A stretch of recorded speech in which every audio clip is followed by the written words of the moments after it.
So welcome to this video where I will be replacing the brake master cylinder on my Calibra. So first off I will have to unplug the sensor, unbolt the actual cap and let the fluid drip off so I don't make a mess. Don't get any fluid on your paintwork, it might ruin it. Then I sucked out all the fluid and put it in a container because it was brand new, but basically you want to replace the brake fluid. It's also pretty cheap, so just do it. It doesn't cost much. Then I used an actual wrench for brake lines, so I didn't round off any nuts if it was hard to unbolt, so it would be a nightmare to replace all that, so just use a proper wrench. Then all I had to do is take out the brake lines and unbolt the actual cylinder, just 2 nuts, and then pull it off. That's pretty much it. Don't get the fluid everywhere and you're done with that. So here it is, the old cylinder. Basically I emptied it of all fluid. Then I have to separate the actual container because it does not come with the new cylinder. So here's the new cylinder. It was a very cheap one. It's for an Astra and also Vectra.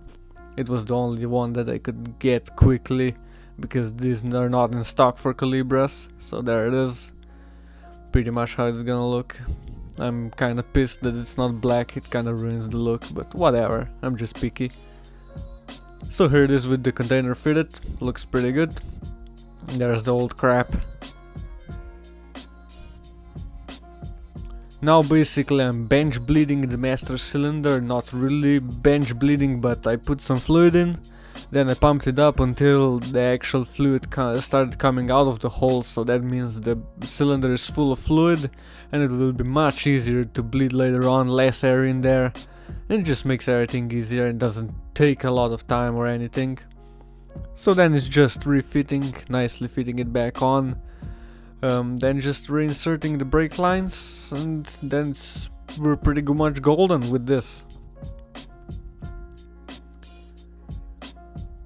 So there it is, tightening up the brake lines. So I just slightly tightened them up because I'm still gonna need to bleed everything. Here I'm tightening up the actual master cylinder so it's not gonna go anywhere. Then topping off all the fluid because you always need fluid in there even when you're bleeding so you don't run dry. Then I pretty much, here I just tighten them slightly. Then pretty much have somebody pump the brakes, then hold it, and when the guy is holding the brake, you open the brake line and the air and all the stuff is gonna squirt out, so you catch it with a rag or anything.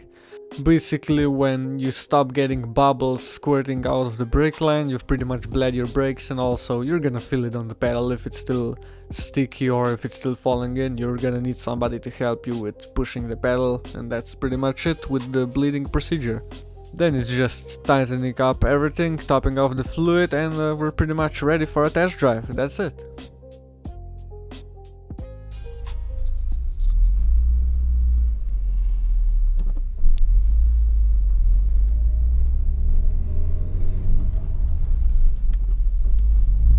Stops pretty good. Pedal is hard, pretty decent. No more falling to the floor, I think.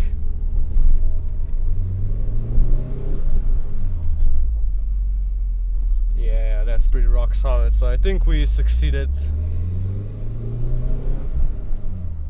Oh yeah, that's damn good compared to before, so I think we're good. Just gonna top off the oil again and we'll be gooch.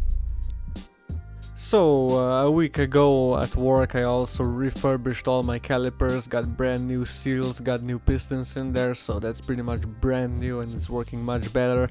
And now I can actually fit the brakes on there because the old pistons were crap and they were not even right for this car. So now I'm replacing the EBC rotors, which are warped from the sticky brakes, with brand new Brambos. They're pretty damn cheap and I hear they're pretty good, so I'm just gonna give them a try. So also the packaging is pretty awesome with Brambos. It's nice looking, you actually get new screws with it, and you also get an instruction manual. I didn't get any of that with EBC.